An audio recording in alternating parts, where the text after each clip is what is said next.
Year. Welcome back to another episode of Watch Your Mouth, a clique.the.mag podcast. Today we're going to be talking more in the architectural realm, a field that I studied for 5 years and got my master's degree in. We're going to be talking with a very good friend of mine, Ramses Terrero. We're going to be talking about our journey in architecture school, some of the things that we wish we would have learned, and what we aspire to do within the architecture and architecture schooling fields. All right, let's just dive right into it. Hey, Ramses, what's up, man? Welcome. Thank you for having me. Anytime. So I think first and foremost, the best way to kind of like jump into the whole discussion, especially, since this is more architecture, Clique is definitely kind of centered around architecture, even though it doesn't really seem that way yet. Seeing as we both got architecture degrees, we went to architecture school, it's a very special setting and situation. What would you say was the big takeaway from architecture school? And then we'll kind of get back into the journey of both of our paths through architecture school. Okay, so I think the main thing that affected me in architecture school was definitely friendships. I think that the group that I was constantly around with, they truly affected my motivation, my morale, my work ethic. My first 2 years, I was very not friendly with anyone. I wouldn't typically hang out. I wouldn't typically show much care. But then I started developing more friendships, and slowly but surely, I ended up, falling in love with the profession and falling in love with the strong sense of community and partnership that the profession has. Yeah. I think that's a very special moment in every, student or aspiring architect's life, is once you get into school and you start to realize, wow, this is what I'm going to be doing for the rest of my life. Once that clicks with you, it's kind of like a downward, or like a ball rolling down a hill. Everything kind of falls into place. Yeah, but definitely. And like I said in the beginning, everything was so hard. Yeah. I was failing. I was doing really, really bad in classes, but I don't know. 3 years in, something just clicked. Yeah. And like you said, everything was, downhill from there. Yeah. Everything became so much easier. And as days went by, semesters went by, I, just got better. Yeah. Things just got easier. And even though, obviously, it gets a lot harder as you go by, I feel like you grow so much as a person and you have so much personal development that it became a walk in the park. Yeah. By the end. It seems nice. Me knowing how you are as the designer and how you were in school, because we were so close in school for the very big part of grad school, I always look at it as wow, I wish I would have known X, Y, and Z in school. Yeah. Especially now in the professional field and in the professional setting, I'm wow, if I would have been this fast at CAD or Photoshop or knew this side of the profession, how would that have actually affected you as a designer in school? Because they tell you that all the time. Oh, things are not like that in the real world. You can be drawing bathroom elevations the entire time. You're going to be drawing bathroom elevations all the time, because we are. Yeah. But... Well, certainly not all the time. But there's a big difference between what we do in school and what you do in the real world. And I feel like,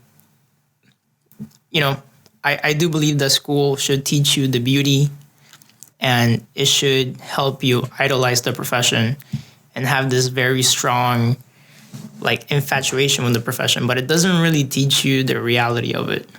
And I think that for most people, it is a very tough reality.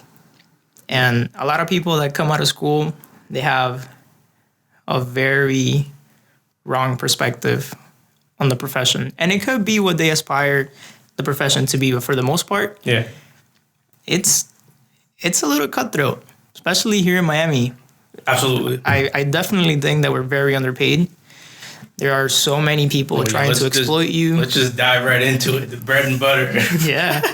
there's a lot of people trying to exploit you and, take advantage of you. And I feel like there's so much competition that even if you're not willing to do the work for that amount of money they're going to pay you, they'll find someone else will be willing to do it, because at the end of the day, you need a roof over your head. You need a bed. You need to eat. Absolutely. I think I've seen it more and more as I've gotten out of school. That same kind of idea. You get this one thought in your head that like working in a group setting, which architecture is a complete group setting. Yeah. If you don't know how to work in a group, whether that be in your office or with like subs or even with like engineers, like project, whatever, you need to learn how to work in a group. If you can't work in a group, this field is not for you. Yeah. And that's me being in the field, like the little time that I've seen it. If someone else is going to prove me wrong, go right ahead. Yeah. Like, I don't know if someone with 20 years of experience can say otherwise. I don't know. They could probably prove me wrong. But I think understanding hierarchy in people is like a big thing too, because, I mean, we see it in school all the time. You get someone that's like a hot shot, but they probably go out in the field and then, they kind of get it thrown in their face. Yeah, I mean, that's me. I mean, I really don't like group settings. Yeah, typically, all the group settings that I had, I always felt like I pulled most of the weight. And, I mean, I totally hated that. Like, You're the only person that I've been able to have a consistent workflow with, which... Thanks, man. As great as it is, I know that's a fault that I have in myself. Yeah. Right? Like, I don't really think about it. I don't talk about it. But I am fully aware of the fact that I feel like I can do everything on my own. Yeah. Right? And as much as that can be a strength, like, I think that's my major weakness. Okay. Right? That I think that I can handle everything. Mm-hmm. And maybe I could. Right. But I should definitely learn how to depend on others. Right? Like, I've learned how to depend on you. Right? I've always told you that you're like a funnel for me. Yeah, right? Yeah. Like, you always help me. You push me. You help me kind of like have an aim from all my ideas, and you always like help me develop them to something stronger than what they could have been if I did it on my own. Yeah. So it's difficult because I've come to grip with that. Mm-hmm. Right? But most people don't. Yeah. A lot of people that are like me, they're like that for decades. And they just pull the weight. Yeah, they just pull the weight. They get hit in the face again and again and again. And I feel like they're too proud to like admit that. Yeah. And as, I guess as cocky as that might be in my part, I am not a proud person whatsoever. I don't think, I think it's good. It's good that you're self-aware enough to see it as a fault too, because a lot of people would just be like, yeah, that's my strength. This, that, and the third, but I think that's something that's going to help you grow overall. But I actually want to talk about something you said that was so key that I wish if I would have known, like personality types, I guess, in studio or even within the school setting. I don't know. My big tip to people in school would be kind of like what we did with our group of friends. Mm-hmm. Bounce back and get in like a feedback loop with people. People tell you all the time. We used to hear this all the time, and whether you practiced it or you didn't, you felt it at the end of school or toward the end of the semester. If you have a group of friends, figure out what friend everybody is.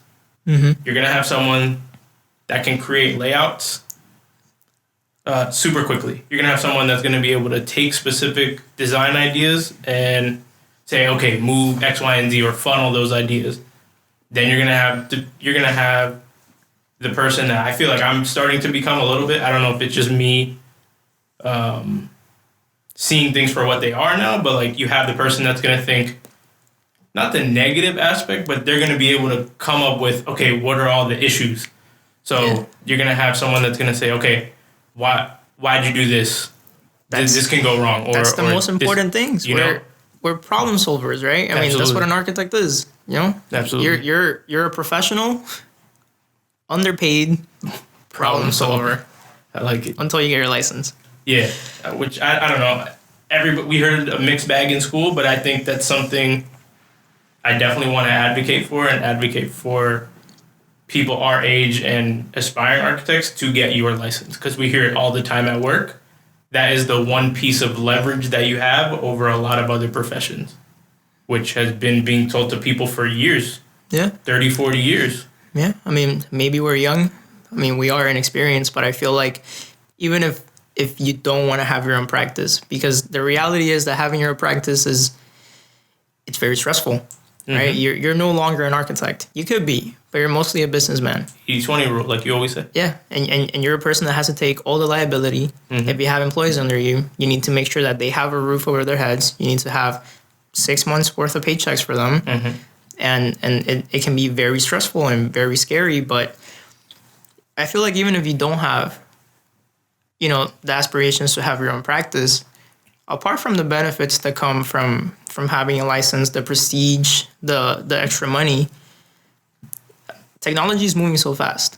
And they're developing programs that can self-computate layouts with the click of a button. And, I do strongly feel like your license at one point will save you, right? You can no longer be a worker, but you can be a leader, even within a corporation that's not your own. Yeah. So that's such a powerful tool. Yeah, the license. What the license does is it keeps you from being immediately replaced. Yeah. Like as soon as they figure out, all right, they gave a computer a license, it's like, okay, yikes, okay, we're in trouble. But that's the beauty of it. Yeah, exactly. We're the ones that control the computer. Exactly. At the end of the day, technology is only a tool. Exactly. Right? Use it for bad, use it for better. You are in control of it. Yeah. As much as it can compute and as exponential as it evolves, at the end of the day, you are the one, leading that tool. Yeah. That's well said. That's definitely well said. Like, is that something that you teach in the classroom? Is that something that you find yourself saying a lot? Because so I mean, I haven't said this, but apart from being an architect designer, I'm actually a professor for FIU, and I'm currently teaching a dual enrollment class in the Design and Architecture Senior High. I'm teaching a Computational design class, or better yet, Computer Applications and Design. And I have a mixed bag of architects and industrial designers. And I'm constantly advocating the fact that they need to learn computer design. As much as I hate to say it, this profession has become so dependent on all of these computer tools that as much as we want to steer away from it, you can't. Yeah, you can't. Right? I mean, having all these ideas, having all of this ambition is an amazing tool. But you can't just put pen to paper anymore. It's not fast enough, right? And yeah, it could be, but it's only the beginning. Yeah, it's only the first step. Exactly. Right? How can you actually carry out a project from beginning to end in such a tight time constraint with pen to paper? Yeah, no. It doesn't work anymore. And that's a reality that I feel like a lot of the architecture education has not completely gotten on board with. Yeah. So they keep teaching all the students, all these young minds, the way that they used to do architecture decades ago. And I personally think that's a mistake. Yeah. Yeah, I think you're absolutely right. I feel like I always said this, the architectural training, which is what schooling was, architectural training, it taught you and trained you how to be a designer, think like a designer, think like a problem solver, and I think that was the beauty of it. But as far as application and real world knowledge, I wish there would have been a lot more of that. Yeah. And maybe, a branch off for people with I guess an aspire or an aspiration to be business owners. Maybe that branch off on its own could have been better, just to see all the realities that it is once you get into the practice, because like you said, it's almost like it's falling 10, 15 years behind of what it should be. Or more. And maybe that's just a structural thing. Yeah, it's very difficult to structure a whole program. Yeah, I commend all the people that have done it. Yeah, it's insane. Like the amount of risk that you take, right? How many individuals are you risking right? Yeah. What if you give them a bad education? What if the program sounds amazing in theory, but the practice of it is completely horrible, right? You just put out, There's so many 100, 500 individuals out into the world with not a single tool, not a single ounce of preparation. So, and a ton of student debt, yeah, ton of student loan debt, and they can't get out of the hole. Like I don't know. That's the reality of it. I feel like that's it's a system that can be made to fail. yeah. I think if you're ambitious enough, which kind of ties into the structure of the system, as far as you talk in architecture school, which is something we both aspire to change, but when you look at that system, it's kind of you're given guidelines, but teach yourself. Yeah. Learn how to grow, which I think is beautiful in a sense. You have to teach yourself. You have to struggle. We talk about it all the time. You have to, excuse me, you have to learn something because you need to learn it, not because you want to learn it. You need to learn this task because it's going to get you out of a hole. Yeah. I'm a very strong believer that there are two teachers that will teach you more than anyone in your life can ever do. Experience and failure. Absolutely. Fail again, fail again, fail again. Yeah. The darkest places that I've been to have been the best teachers I ever had. Mm-hmm. Everything I am to this day, I owe it to all the bad times I had. Yeah. And if you don't fail, how can you learn? Absolutely. Right? If you don't fail, how can you tell what works, what doesn't, what can be done better? Mm-hmm. Right? And even if you fail 100 times, it's gonna harden you as a person. Yeah. Time 101 could be where you overcome all those issues. Yeah. Even if you keep on failing, I promise you it's gonna hurt a lot less than the first time you failed. It's like when you fall in love for the first time. Uh-huh. You get your heart broken. Mm-hmm. You think it's gonna be the end of the world. You fall in love again, even harder. You get back up and you dust yourself off, and you get your heart broken again. Yeah. And again and again and again. And it'll get so much easier. And it doesn't mean that you care less. Yeah. You'll care more. Right. But you'll know how to cope with it. Absolutely. Which I think is such a powerful thing. And it shouldn't be something that people should be scared to do. Right? Yeah. Like I encourage everyone to fail. Yeah. Not to fail, but to try and not be scared of failure. Exactly. I learned that the hard way. And that was definitely through architecture school. And that was through constantly putting pressure on myself and getting pressure from professors that I looked up to. Yeah. And thinking, this isn't good enough, or damn, I should have done something different. Nothing will ever be good enough. Of course not. Then I didn't learn that until thesis, bro. I didn't learn that until the very end. Yeah. And I was like, even if I would have done X, Y, and Z, it's never good. It's iterative. And as many times as I told myself this, as many times as I heard professors say it, I probably won't get it until years from now. The whole process or whole system that we're in as architects and, like you said, problem solvers, everything is iterative.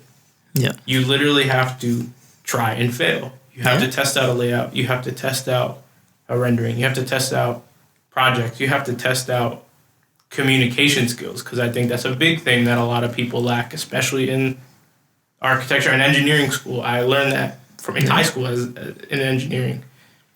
We're not really not well spoken, but we just don't. We communicate poorly. We're not. It's very strange. I don't understand people that are so creative. Yeah, but a lot of us are.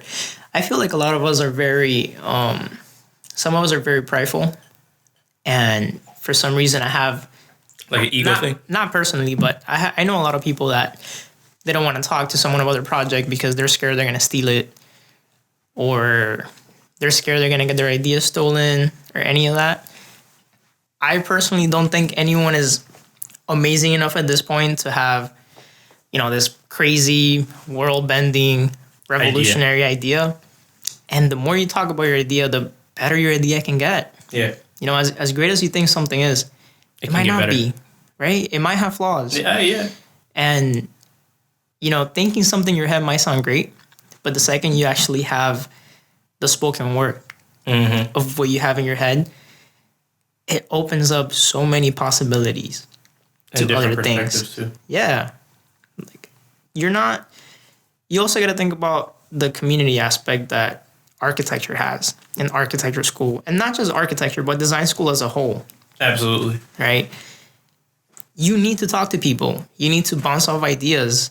And it doesn't matter how great you are. If you don't know how to sell yourself, if you don't know how to talk to others, if you don't know how to present your work, what is it all for? Yeah. You can spend 3 years working on something. If you don't put it out there, what's the point? Yeah, absolutely. And that's something I feel like I hate that my students are, they are by far the most talented bunch of kids I have ever seen. I saw their work. It's amazing. So I teach, my students are all juniors. They're between 16 to 18, and I have never seen kids that age produce the level of work that they do. Yeah. Have the level of ambition and drive that they have.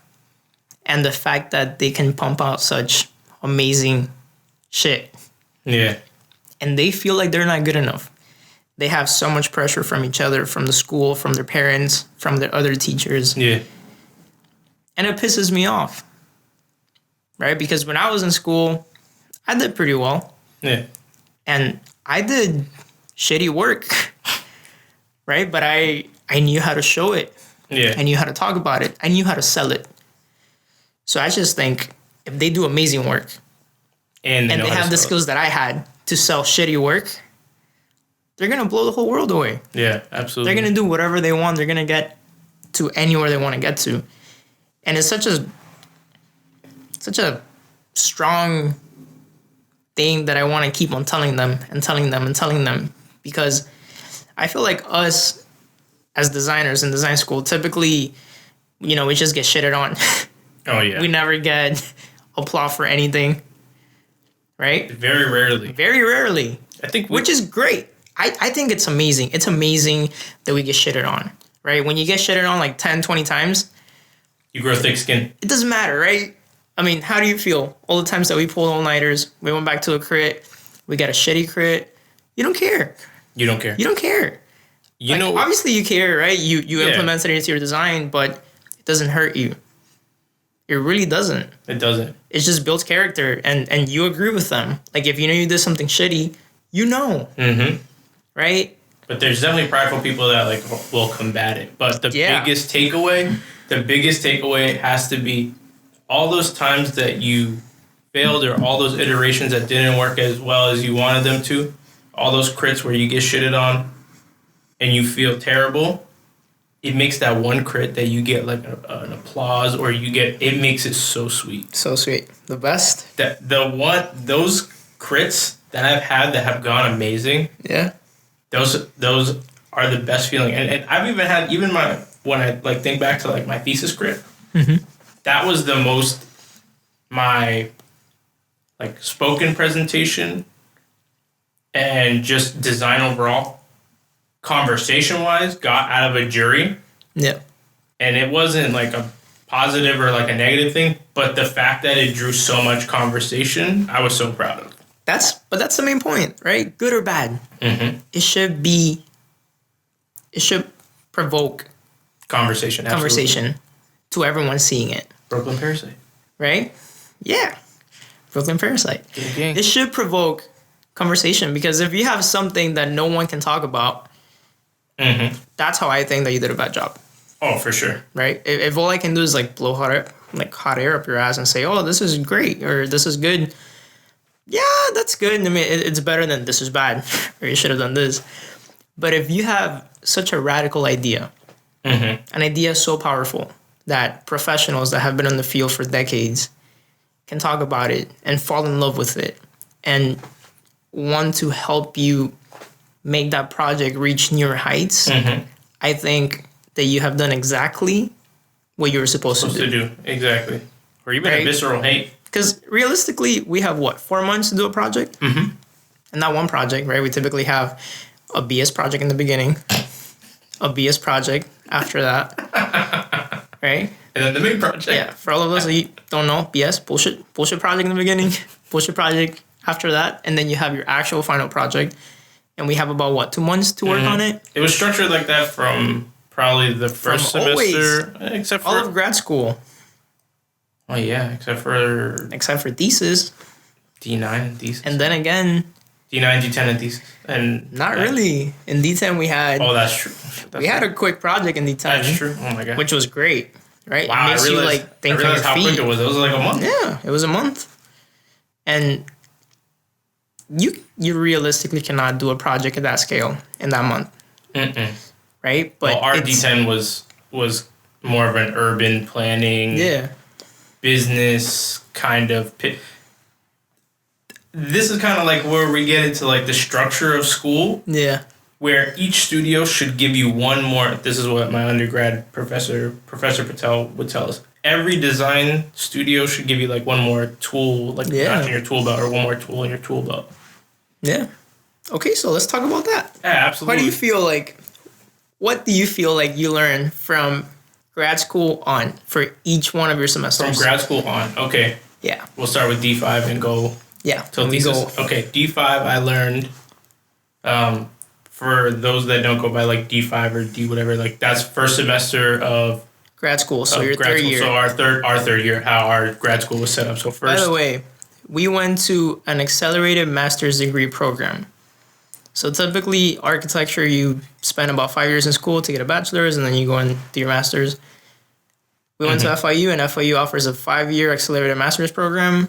I myself started from the beginning, and Christopher was a transfer, but it's still a 5-year accelerated master's program. Which the programs that we studied architecture from, amazing program, fantastic programs.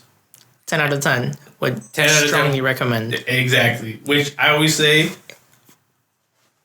like it goes to what you get is whatever effort you put into the program. 100%. Like with anything else. And all the people that I hear say X, Y, and Z about this, that, and the third regarding school. Yeah. People that didn't put enough effort in.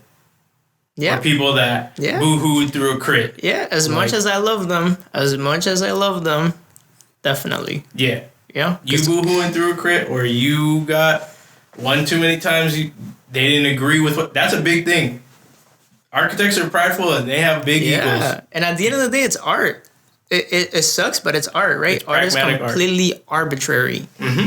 So your project is going to depend on what your crit's like. And it sucks because not everyone's the same. But, I mean, that's... We'll talk about that too. That's playing onto your crits and stuff like that too. Yeah. So what are your strengths from each one of your... But I think from each one, starting from D5. D5, I learned iterative processes that I needed to be more iterative. Because I would stick on one design and I would be like, okay, I'm dead set on this. This is what I got to do. This is it. Yeah. And I would just try to like chisel away at the marble, if you will. And I learned that doesn't work that well. And then D6. D6 is where I got my like graphic understanding, because like D5 I was still like garbage with graphics. And I didn't get really good into like how I understood graphics or things like that until like maybe D10 or even thesis. And even then my thesis plans were garbage. But anyway, still learning. Whatever. Yeah. D6 I kind of learned how to take everything that I learned in undergrad and drawing styles, line weights, things like that. That's where I really got like solidified, because I had a really dope professor, Armando. He's the only professor. He's one of two. That's fire. Henry did it. Henry did this too. He's the only one to go. He's the only one that one of the two that showed how theory can be practiced in a design. I mean, that's powerful. Maybe I could think of another. I don't think so. I don't think those are the only two, because. Yeah, because. Okay. Yeah. Sure. But because the way I look at it was like, if you have a strong concept, a strong idea, or strong theory within your project, and you're able to pull it off with actual architectural moves, you're good. You beat the game plan. You did what you had to do. As far as like D7, D8, those are more abstract and like group projects. That taught me how to work in groups with different people because both my partners in D7 and D8 were completely different from each other. Very different. Polar opposites to the max. But it like gives you this like, okay, you could work with this person and this is the strengths and things that you need to pull toward, and vice versa. It kind of teaches you when to have to become the leader of a group and when to be an equal. Mm-hmm. That's a good way to put it. That's member. A really good way to put it. I like that you put it that way. D9 taught me that you could make simple moves be very powerful. Yeah. And I learned Revit that semester. Yeah. It's 3 days before the final. Guys, learn Revit. Revit is the future. Yeah. Any type of BIM software. Use BIM. Learn BIM. Yeah, we have a bunch of professors that are like cheering about that right now, probably. Yeah. Yeah, BIM is definitely the future. And if more professionals like it or not, it's going to happen. Yeah, more professionals used it, things would be a little bit better, more efficient. A lot of bit better. Yeah, actually, that's very true. I mean, just seeing the professional things that we go through, if we would have done half the things that we do now via BIM, imagine, even the engineering side. Yeah, of course. Presentation side, too. Yeah. Here and there. But I'm a big fan of post-production regardless. Yeah. We'll get into that when we get to D10. That's what D10 taught me. Complete post-production. Post-production is key. Yeah. Presentation is everything. Yeah. D9, so for those that are not familiar with our program, D9 was sustainable design. Just a sustainable design where you had to implement some sort of eco-friendly or green or LEED building system into your design, which is amazing. Which was amazing. But when they don't teach you the tools, that's another. It becomes not amazing. We can have a whole other podcast about that. But the thing I thought of there, my concept was a lot more. That was probably the most practical concept I had, and one of the more stronger ones, I guess you could say. Yeah, definitely. Because of how I took on it from such a realistic standpoint, which was great. I wish I would have had a little bit more of that. Yeah. And then we jump into the best summer of our lives. Comprehensive Design Studio and Integrated Building Systems. The best damn class you can learn. If you learn it for more than 4 months. Yeah. Honestly, if they make it once a year. Honestly, if you sit back and you think of the things that you were able to cram into your head during that semester, you learn everything from schematic design. Design development, CDs, like... It's amazing. It's amazing. That class in a program, I mean, imagine those two classes in like a program, a full program. It's what they should teach. That would have been a good master's. That would have been a good master's. Yeah. That and thesis would have been 2 amazing masters. Definitely. Fantastic. But I think what I learned there is I kind of learned the more practical elements, even though I didn't like my outcome. I learned that you learn. Yeah, you learn. And a big thing is like your professors are there to guide you. Yeah. They can't do the work for you. They can't do the work for you. There is one thing that a professor can never teach you. And it's what I tell my students. They can never teach you ambition. Okay? That is completely on you. Amen. Doesn't matter how hard they push. Doesn't matter how much they want to do for you. They can never teach you ambition. That is something you have to do on your own. There's a lot that I feel like, I guess, while you're in school, you expect the professor to do. And then now in the practical, I mean, you way more than me. In the practical realm of things, you realize, wow, they're doing a lot. They're doing a lot. So you want them to work magic with what you got? Like, fam, you got to show up to class with something every day. Yeah. This is my first year teaching, and it's so damn hard. It's so damn hard. I'm learning more from them than they're learning from me. Absolutely. For a fact. But yeah, okay, see, I'll be quick about my other semester. D10 was when you and I worked together on our project. For the first time. That's when the dream team came alive. Gang, dream team. Gang. All the way until now. But yeah, I'll answer what I learned from that studio, and I'll answer what I learned from thesis. and then you go ahead and answer because I want to hear your responses to that question. That question is powerful question. So D10 taught me kind of like what you said, because I learned this in D9 when I watched your presentations, and I was like, okay. Presentation's key. Presentation is key because I feel like one of my stronger attributes was always the presentation day, like talking, getting a concept across. You are the best person I know at presenting a project. Oh, thank you, bro. By far. Thank you, bro. Not at selling a project. Yeah. But presenting a project. Yeah. There is nobody better than you in that program. Thank you, bro. Gang. But yeah, I think between being able to sell a project, you knowing post-production, and our ideas together is what got us as far as it got us that semester. The furthest from the class. Shots fired. I wish both of those would have got submitted for competition. You hear that, Jordan? That's all on you, Jordan. It's all good. One day they will. Don't worry. We'll submit them for something. But yeah, those taught me like post-production. And then thesis taught me kind of like what D6 taught me with theory. Because my thesis was very theory-based. And you can read one of those articles on clique.the.mag.com. It's actually the first article, Another Brick in the Wall, which was the name of my thesis project. It was a super complex, convoluted concept of being able to go to a library and experience 3 different times at once, and then also being able to talk to like great minds of our like society through a library. By times he means like past, present, and future. Past, present, and future. Not like our times. Which that kind of would have been pretty trippy too.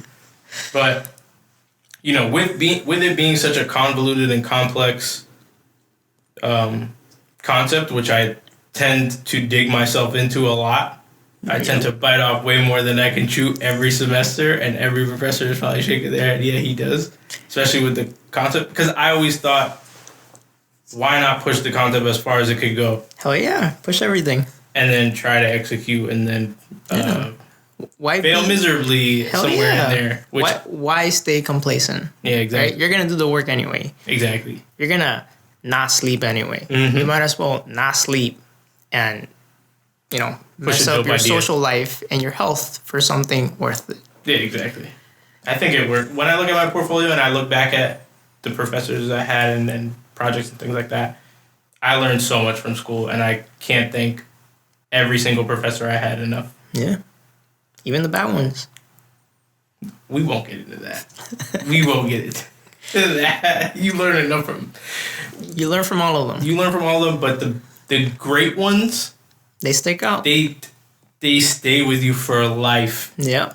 Those are for life, mentors that you have. But I really want to hear what you learned, because I know how you are as a designer. You are an AIA award-winning architect. An AIA award-winning architect. Yeah.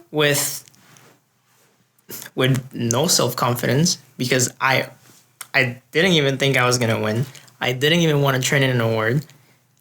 I almost didn't submit, and I didn't even try my hardest to submit, because I thought there's no chance in hell that's going to happen.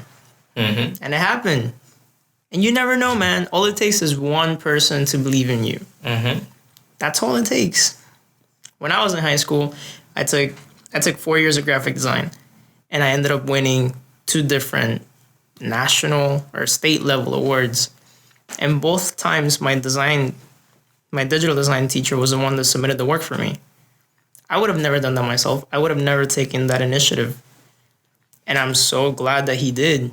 That's what kicked off my career, my design career. Yeah. My design education. Everything I am today, I owe it to that guy, which is what I hope to be for all my students. Yeah. So, what I learned from design school. Okay, so for design 5. From grad school, because undergrad we learned principles. Yeah. I think we could both easily say that. I can honestly say I didn't learn a single thing from undergrad. The only thing I learned from undergrad was that I was going in the wrong direction that I was a complete screw up and that I was not investing the time that I should have, which is, I think, the best thing I could have learned. Yeah. When I got into grad school in Design 5, I learned that if you work really hard, if you show up every day, if you do what you're supposed to do, that's a B. That's good. It's a B. That applies to life. Right? And a lot of people don't understand why that's a B. That's the bare minimum that's expected. Yeah. Right? If you come to class, you're supposed to be in class. You're supposed to do your work. You're supposed to do your work well. That doesn't make you stand out. That's not an A. Right? And that's something that really kind of aggravates me with, with us, the young people. Right? I mean, our generation. Our generation and definitely the generation in front of us, they're too entitled. Yeah. You don't deserve an A. You only deserve an A if you do the work, if you push from the bare minimum, because showing up and doing what you're supposed to do is the damn bare minimum. Yeah. And in D6, I think that D6 was the most pivotal point in my life. I had, to this day, the best professor I've had and the first friend that was a professor I ever made. Arnaldo Sanchez, owner of Office One Architecture. You guys can look him up at O1A Office or O1Office.com. One of those two. He opened my eyes, man. He made me fall in love with architecture. Yeah. He was a really damn tough guy. Yeah. We had a presentation every damn day. We had a pin-up every damn day. And he was very, very blunt with every single one of his critiques. It didn't matter how creative of work you did. If you had something that was bad, he'll tell you. He'll sit there, he'll get a red pen, draw all over it, and say, redline your work. This is horrible, man. You know that, right? And those words, they constantly stuck out with me all the time. Yeah. Because, I mean, and it's great. Yeah. Right? A lot of us, we expect to get complimented for all the great things we do. But if you keep getting complimented for the great things you do and not for the bad ones, or you don't get the bad ones corrected, you're never going to be as good as you can be, right? You're only going to be partially as good as you can be. You're going to be reiterating the same good thing that you're good at. Yeah. Which I don't think is... No, it's horrible. That's terrible. It's good that you're getting better at that, that one aspect of it, but... Our producer and creative director is in love with Arnaldo's work, by the way. Yeah. She saw his amazing website guy. and she loves his work. Super elegant work. Which I think a lot of times,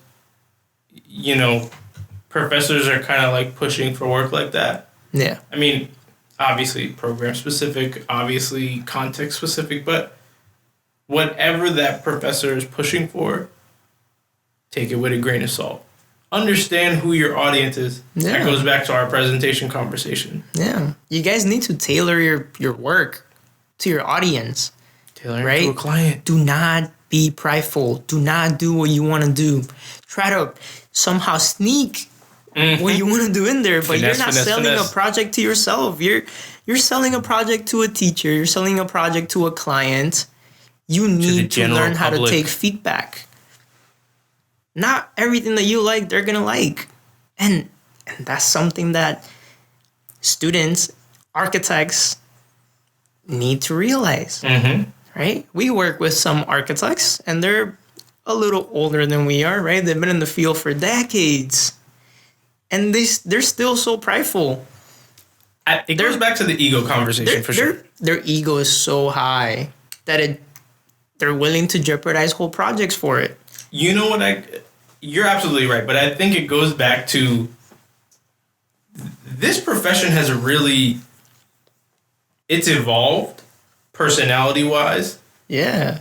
Schooling-wise is, the big thing that we're harping on because you are an educator and you're, shaping young minds and you're doing everything that you can to, be The best young minds in the country.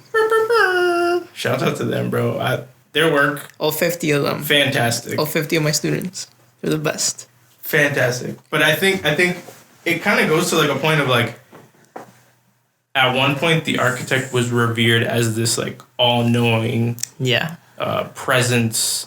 What they said goes. They were the conductor of the orchestra, the director of the film. What they said goes. Which, don't get me wrong,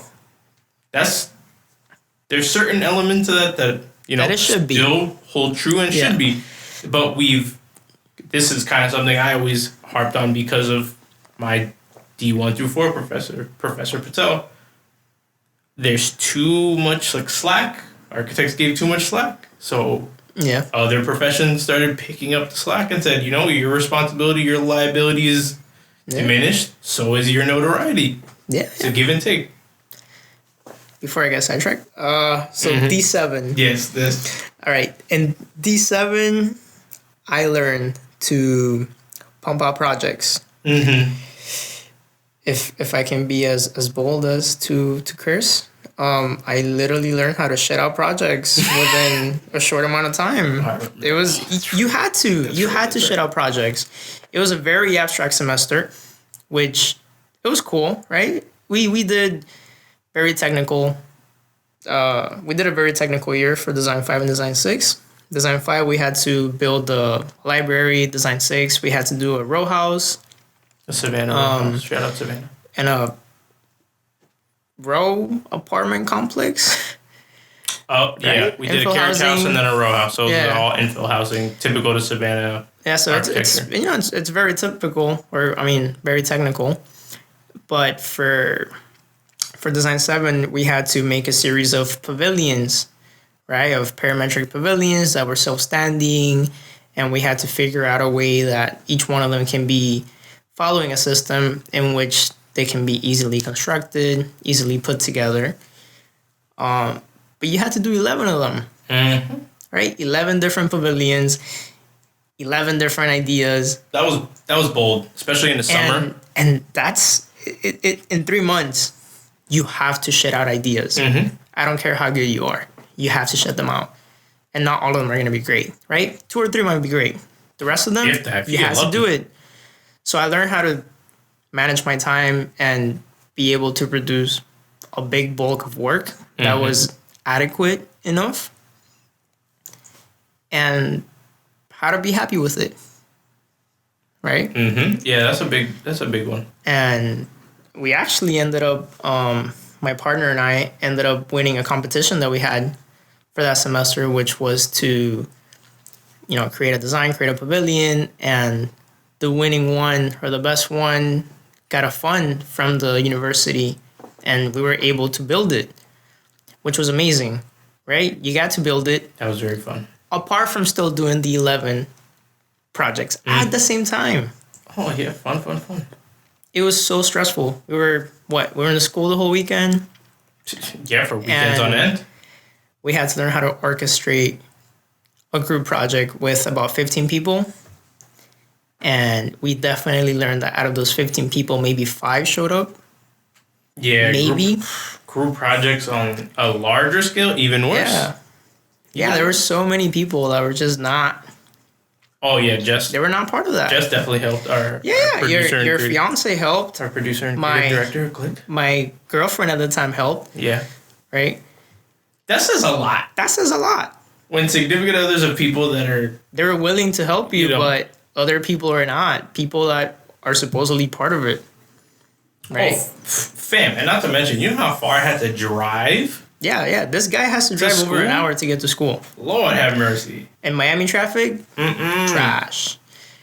Design 8, I think in Design 8, the thing I learned the most was how to work with someone. That's good. Going back to what you and I were talking about, that sometimes you need to learn how to, be on equal levels with someone and when to be a leader in a group.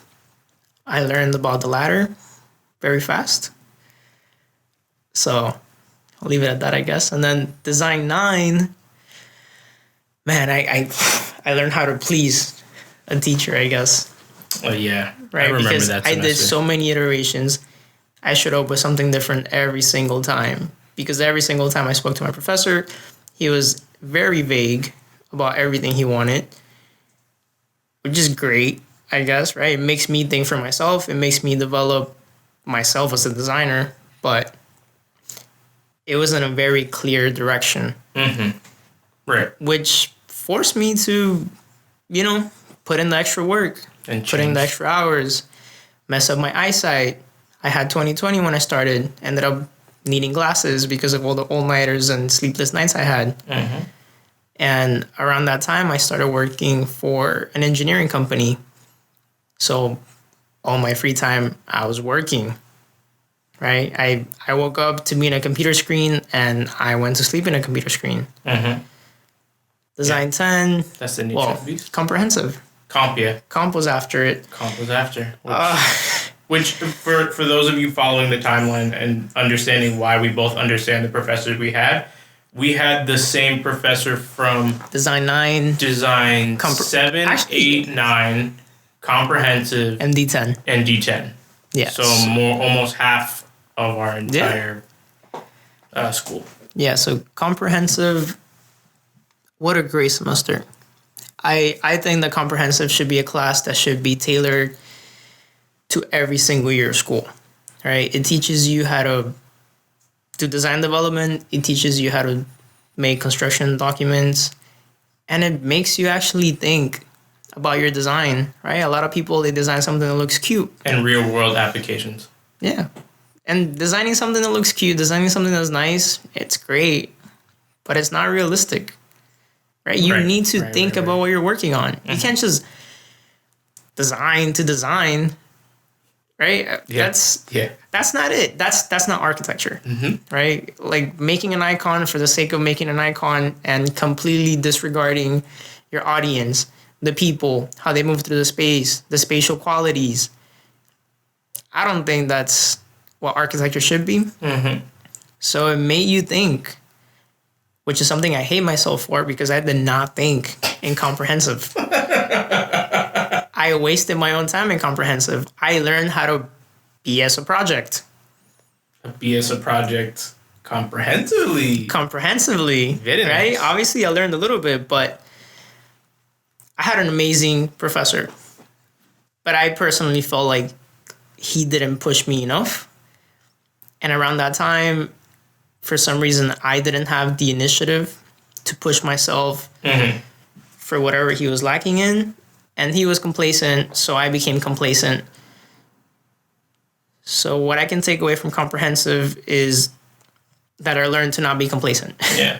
Or better yet, like the student-teacher dynamic. Yeah. Which is a lot of things we take. That's a big thing we take for granted while in school, which if I were to tell like my past me that, and I'm sure you would too, where your professor's not giving you XYZ feedback, turn to your peers. Yeah. If your peers can't give you that feedback, then turn to yourself. You're a problem solver. We're going to keep Turn going to back yourself. to that whole thing. Never be complacent. Always feel like everything you do is trash. Yes. I think I did some amazing things at the time, and I look back now, and I think they're trash. I look back and I look at myself, and I was so proud at the time, and it's crazy how much your experiences pile up, right? What you thought was great at one point, you look back and you're like, damn, how can I do this? Why did I do this? I didn't do this. How can I possibly make something so bad? That sounds like D 1 through 5 for me. Yeah. Which is, I think that when you realize that, I think that means that you've grown. Absolutely. The fact that you think For sure. what you did was so bad when at that given time you thought it was the best thing in the world, and now you think it's the worst thing in the world, that's how much you've grown. Yeah. And that's the type of experience that I think we should feel as designers as we grow. Yeah. And then design 10, I learned presentation. Presentation makes and breaks a project. It was the first time I worked with Chris. And I mean, I found my future business partner, I hope. Absolutely. And, we learned how to bullshit a whole project. Oh my God. Down We to learned the how business to bullshit plan. 2 projects and how to come up with a business plan, because we had to make a ridiculously large-scale project of having a stadium for 25,000 individuals, having businesses, having, apartment complexes, affordable housing, and this multiplicity of different programs within a 2-month period. In a very strange site. In a very strange site. Well, the first one, the site was more dynamic than the second. The first one was in Brooklyn, sited in McCarran Park. Yeah. And the second one was in Little Haiti, which amazing projects. I think it's one of the best projects that we've done together. Yeah. Apart from But there's no possible way that you can make something so, gigantic within a 2-month period. But it showed us that if we come up with a very clear business plan, if we come up with a very clear solution at a conceptual level, yes, and we learn how to show it in a well-put manner that everyone can easily digest it and create a kick-ass presentation. Yeah. That's all you need. It literally showed us. That's how you pitch for a project. Exactly. That's all you have to do. Exactly. That's how you pitch for a project. And we learned how to pitch for projects at that time, right? We had a panel of 8 judges? Well, for the first one, it was 5 or 6. For the first one, it was 5. Not to get carried away, but we blew them out of the water. We blew our classmates out of the water, and we blew the judges away. And I think everybody put in work. Yeah, everybody put in definitely more work than we did. But I think the biggest thing. Well, for the first one, not for the second one. Nah, the second one we put in the most work for sure. But I don't think that's to throw shade. I think it was kind of like what you always say. We were able to clearly funnel an idea into what we did schematic design and design development in the most efficient way. Yeah. We solved the problem the most efficient way. Did other people solve the problem in cool ways as well? Yeah, everybody did a dope idea. But they don't know how to synthesize it. Because I guarantee you if I presented or you presented any of the other things that we saw, it would have been a little bit of a different outcome. Yeah. Yeah, I think so. Not to say the ideas are bad. It's definitely the way you sell them. Yeah, it's how you sell them. And how you talk about them. Right? Typically in design school, for some crazy reason, people talk about, this is my design, and I like this, so I did this, and you go into here, and this is what it does. Don't walk me don't walk me through your project. I don't care. Please. I should be able to see exactly what you want me to see. I know how to read a floor plan. I know how to read a section. I don't care about that. Like, what makes you different than the rest? Right? What makes this project and this idea so powerful? What is poetic about the project? Yeah. What gave you the idea of it? Even if it's a basic project. Play off that. If it looks like a realistic thing, play off of it. Say you can see this in your, around the corner of X street and Y street. Play off things like that. Such simple things that you would think as a problem solver and a designer that I saw a lot of people miss. Yeah. Was a big thing that I saw people fail in. And it sucks because a lot of people work damn hard. And they have dope work. They work so hard. And they have such great projects. And it's exactly what I tell my students, right? To us, progress matters, right? I think progress is so important. Iteration. But progress does not matter. You cannot show progress. You cannot show progress. What matters is the end result. Yeah. Right? A judge or a crit or a client, they don't care about your progress. We care, obviously, right? We put in the work. But they don't care about your progress. They care about your end result. What are you selling? A finished product, right? That's what I'm expecting from you as a client, as a teacher, as anyone. I'm not expecting to see, it's great. And in design school, it's great to see progress. Don't get me wrong. But it doesn't matter how much work you put into something if you don't know how to properly show it. Absolutely. And that's the fault that I see with so many students, so many young people, so many design professionals. Design professionals. Yeah, it's damn scary. I cannot plot a title block, like things like that. Yeah. I mean, don't get me wrong. I'll shit on myself. Yeah. I had the worst set of drawings that a 40-year designer has ever seen in his life. Their entire career for the first project that I did in a professional setting. So it's not like I'm talking out of turn here. They're the worst drawings I've ever seen as well. Yeah, they were terrible. They're the worst drawings I've ever seen. They were garbage. It was literally a plotting mistake. It's a plotting mistake. So next time you want to blame anything, just blame CAD, bro. Yeah. So that was Design 10. And for thesis, I was lucky enough to do my thesis in Europe, in Genoa, Italy specifically. And it was an amazing experience. I got to travel to France, Switzerland, all of Italy, Germany. And I got a very strong influence by Renzo Piano and all the Renzo Piano baby firms scattered all over Italy. And I was very satisfied with my education over there. Yeah. Right? Like it was very difficult getting acclimated to a whole other country, a completely different customs, completely different lifestyle, living with your friends, right? That was a big one. Yeah. Living with friends are amazing, periodically, but living with them for months, good luck, man. Do you think it took a toll on your... Oh, hell yeah, it took a toll. Yikes, damn, I didn't even get to finish the question.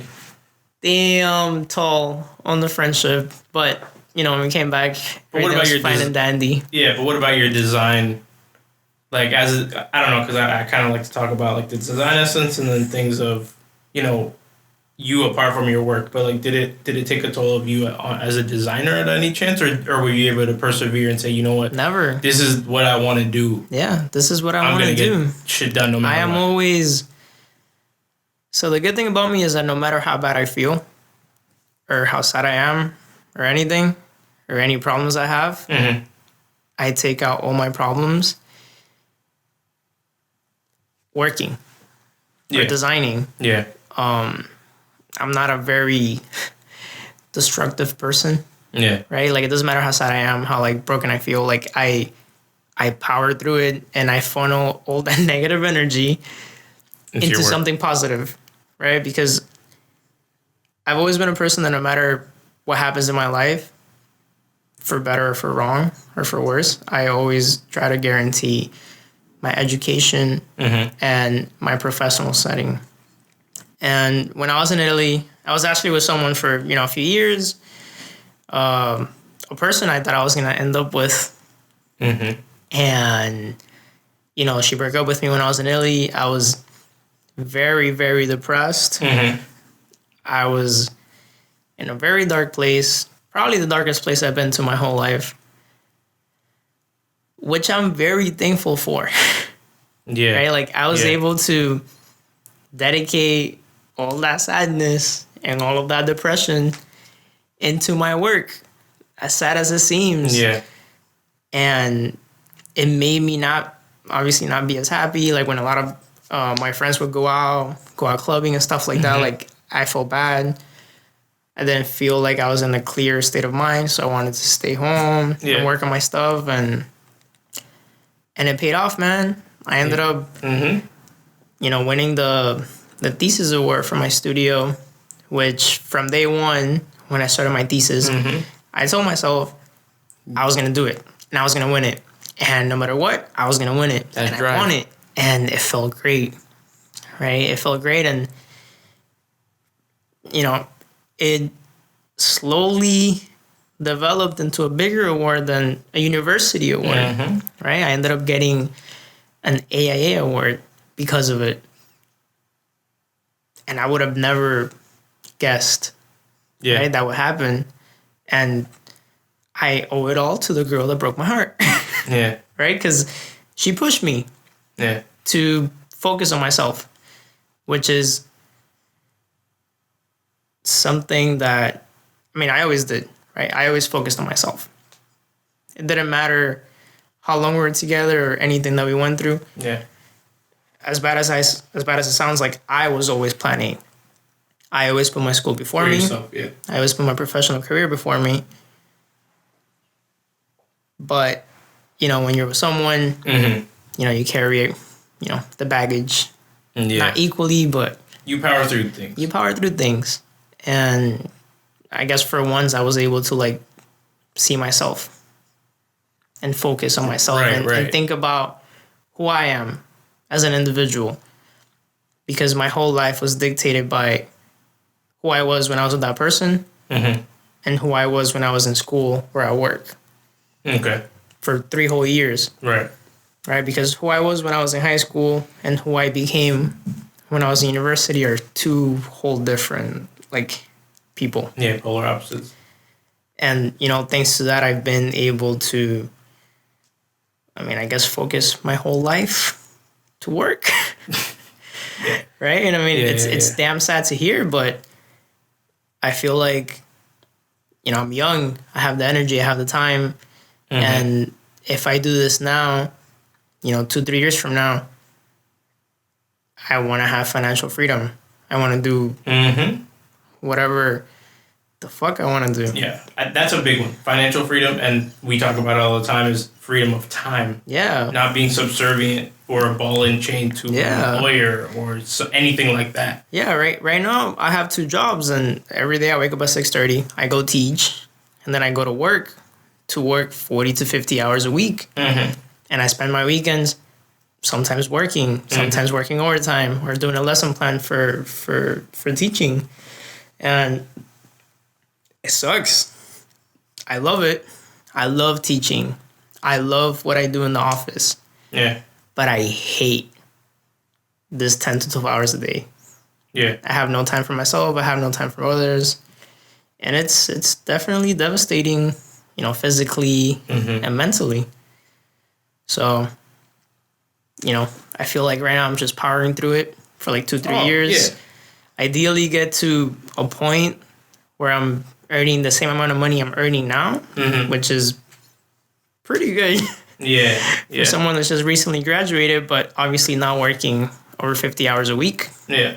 Because this whole 9 to 5, that ain't for me, dog. Time, bro. That shit is... Which, you know, we kind of talked about the whole entitlement thing before, and as young as we are to be saying, like, oh, we don't want to work a 9 to 5. Yeah, hell no. We sound a little entitled, but I don't think we think, oh, we deserve to not work. Yeah. No, we want to work. Yeah, I want to hard work as fuck Hell right yeah. now, so that we can put ourselves in a position to where we don't have to work that hard, and we're making plenty money. Yeah, don't get me later wrong. on. I need to work. Same. Like, when I have time off, I need to do something.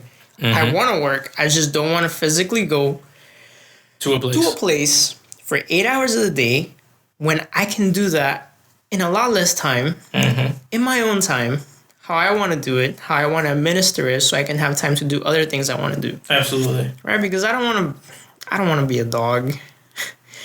No. For like all the decades to come. That burns people out, and I think that's like, where, you know, a lot of people can do it. I can do it. Right? That's how I see it personally. That's my opinion. Not for me. I've been doing it since I've been working since I was 16 without stopping. And all my 5 years of school and my 3 years of grad school, I constantly worked. And I hate it. Right? I do it because I have to. I have a sense of obligation, you know, to myself, to those around me. And I hope to pay off my parents' house within the next 2 to 3 years, you know, buy my own place, because I want to give back. I want to give back to all the people that have given me all the opportunities that I've had. Absolutely. To become who I am today. Right? Which is the only reason I work 50 hours a week plus. Because if it wasn't for them, if it was just for myself, I don't know.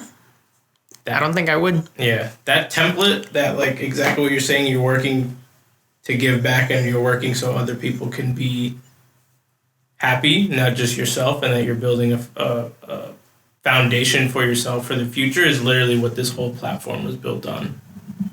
Yeah. Like, I think thinking of this platform and what it was going to be for so long, talking about it for 3.5 years before I did anything with it.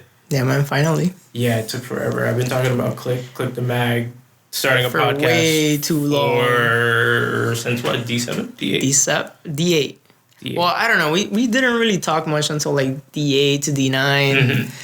So when I first met Chris, I thought he was like this annoying little nerd. Which I was. That was like hanging out with like one of my best friends. And I'm like... Taking notes a lot. Yeah, always taking notes. Just taking notes a lot. Always like caring so much about like what every professor had to say. Yeah. You know, which y'all should. But I don't know, like I wanted to see like more passion from him. Because he's a person that has so much passion, but was always quiet. Yeah. And I don't know, I'm personally not quiet at all. I'm a really bad worker, right? I'm a great worker. I'm just not a person that can like stay quiet if I think like, I don't know, if I don't agree with something, like I don't care if I just started in a business and it's been like a week and it's my boss telling me something. I do not care. I will tell you what I think to your face. And if you don't like it... It's worked out pretty well. It's worked out pretty well, right? Yeah, I think so. I can't. I'm a horrible worker. I'm not a person that can, you know, keep things to myself or like... Not that he is, right? But I want him to be more passionate like how he is now. Because back in the day, he was very, very quiet. Yeah, I could agree with that. I definitely 100% agree with that. But I think it boils down to two people, which I don't think if I was as, you know, quiet and shy and away as I was then as I, like, to now, like, if that would have not changed, I would have fallen into the second category. So there's two categories in this profession. If there's more, I'll find out in another 6 months or so. But there's the front of the office guy and the back of the office guy. It's okay to be either one. Yeah, it's definitely okay. Everyone should be one or the other. One or the other. And there's only a couple that can be both. Yeah. Very rarely can you be both. But the back of the office guy, yeah. The back of the office guy just sits in the back and produces, designs. Which, guess what? You are the workhorse and you keep... Yeah, you're the one keeping the money coming in. Keep the money coming in. You're not the one chasing the money. You're not chasing the money, but you do keeping the money coming in. If that person decides, you know what? Well, I don't want to do it anymore. Or guess what? This project is at this level and I'm not proceeding forward. Yeah. And just decides to leave and there's no one to take... Unless front office guy A is picking up the keyboard and mouse or whatever and calling project manager A. Yeah. And that business is doomed. That project and that place of work is done. Yeah, and we've seen it. It's very sad. And we live it. Yeah. But on the flip side, front office or front of house guy A or girl A decides, you know, I don't want to run this. I don't want to bid. I don't want to go deliver something. I don't want to go show face. I don't want to go whatever within that job title or business. The back of the office guy is going to be so scared and nervous that they're not going to want to step up to the plate. I think you definitely, if I can recommend one thing, is to be both. Right? You have to be both in this field. You need to learn the things you don't want to learn. Right? Absolutely. If you stay in your zone and you're scared to get out of it and you only want to keep on practicing the same things that you already know, what are you doing with your time? Complacency kills. Right? Do not stay stagnant. You need to grow. You should want to grow. Right? The more you grow, the more money grows. The more financial freedom that you have grows. The more time that you have for yourself. Mm-hmm. You grow as a designer. And yeah, exactly. The more you grow as a designer, as an individual. I think that's perfect. With all that being said, it's honestly kind of like coalesced into the biggest part of the not just the platform, but this side of the platform, which is the architecture design, conceptual design side of the platform that is Clique, that I kind of wanted to start but didn't know where to springboard, and this definitely springboarded that. But what else can people find from you other than being a professor, other than being an AIA award-winning architect? Like, where else do you see yourself, your platform, your voice? Where do you see that going from here on out? I want to be a professor and I want to be an architect. All right. That's good. I don't see anything wrong with that. So I've only been teaching for about 7 months. And I've been working professionally for about 3 years. And I love teaching. Yeah. The fulfillment that I get and the emotional joy that I get from teaching is completely different than anything I ever felt working. Wow. And I love working. I love being an architect. I love being a designer. Mm-hmm. I have always been a very design-driven individual. Yeah. But teaching has been the greatest thing I've done. And it's the one thing that I hope to always do. Yeah. My goals for the future are to kind of make a transition from working full-time as an architect and, teaching part-time to teaching full-time and working part-time, which is where, the goal that we have together to get licensed and open up a practice together comes to play. Mm-hmm. Because, we can both be teaching full-time, right? It's always been one of your dreams to be a theory professor. History, and design professor as well. Right? So if we can both live out our dreams and be able to develop young minds and help them grow and give them the tools and the mindset that we wish we would have been given, and we can still work on the side on our own, private time. I think that's the main thing I want to do. Yeah. I've been teaching. I don't know, not that much lately. Yeah. Because I only have 2 classes. But in the months to come or the years to come, I definitely want to be a lot more involved in the school. Mm-hmm. And I want to, I want to help other students, right? Like, yeah, absolutely. Every time I go in there, it just feels so great. Yeah. Like, every time I see them work, every time anything happens or anytime they come up to me with a problem or they want to involve me in something else that's not part of my class, but a class activity or scholarship they're pursuing, it makes me so damn happy, right? And they seem so grateful. And I don't know, it just makes me feel complete as a person. Yeah.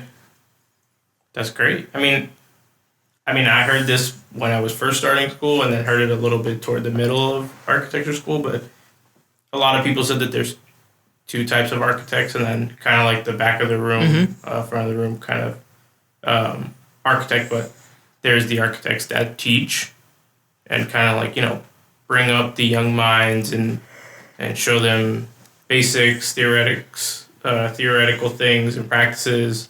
And then there's the architects that practice and, push the field forward. Yeah. And I want to be both. Exactly. I always saw that there's a balance for both. You can do both. It's hard. And you should do almost like you should get your license. You should aspire to do both. Even that's a mentorship toward only one student or a small group of students. But that's fine, guys. Break your legs. Sleep. Don't sleep. Throw away your health and your social life. Throw away everything in pursuit of success. Of architecture and success. Yeah. You have to work hard for success. I think everybody's definition of working hard is going to be different. What we did in school to work hard it's not for everyone. It's definitely not for everybody. And you'll know right away if it's for you. Yeah. Yeah, it's not for everyone. And you'll if you choose to be on that path, you'll you'll quickly see how friends, family, relationships, they slowly start falling out because obviously everything we do affects all of those around us, right? And a lot of people are not willing to put up with that, right? Or they see it as a negative thing. They see it as a negative thing. And you know what? When I started going through that, like I felt like I was on the wrong, right? I felt like I was pushing everyone away. And, you know, probably I was. Not on purpose, but it was the result of me pursuing, I guess, this life goal. Absolutely. But it clearly showed me who was willing to stick there for me, who was willing to, you know, go through all of that with me.